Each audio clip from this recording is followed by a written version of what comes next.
Waqt laqgħa tal-Grupp tal-Partit Popolari Ewropew fi Brussell, Manfred Weber ġie konfermat bħala chairman tal-akbar grupp politiku fil-Parlament Ewropew. Mill-156 vot validu f'din l-elezzjoni, Weber ġab 156 vot u allura vot unanimu. F'din l-elezzjoni vvutaw l-MPs tal-Partit Nazzjonalista Roberta Metsola u David Casa.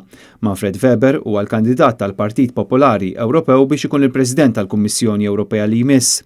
F'April li għadda, Weber kien ġie Malta u indirizza l-Kunsill Ġenerali tal-Partit Nazzjonalista. Fil-jiem li ġejjin mistennija jkomplu diskussjonijiet bejn il-mexxejja Ewropej u l-gruppi politiċi dwar l-aktar karigi importanti fl-Unjoni Ewropea, il-President tal-Kummissjoni Ewropea, il-President tal-Kunsill Ewropew u l-President tal-Parlament Ewropew.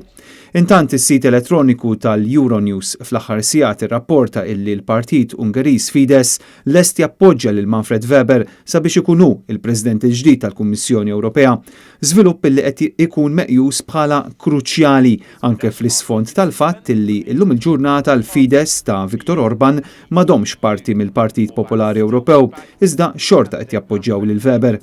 Jidher li l-MPs eletti f'isem dan il-Partit Ungeriż se jibqgħu parti mill-Partit Popolari Ewropew fil-Parlament Ewropew minkejja li l-Fidesz jinsab sospiż minn dan il-grupp politiku.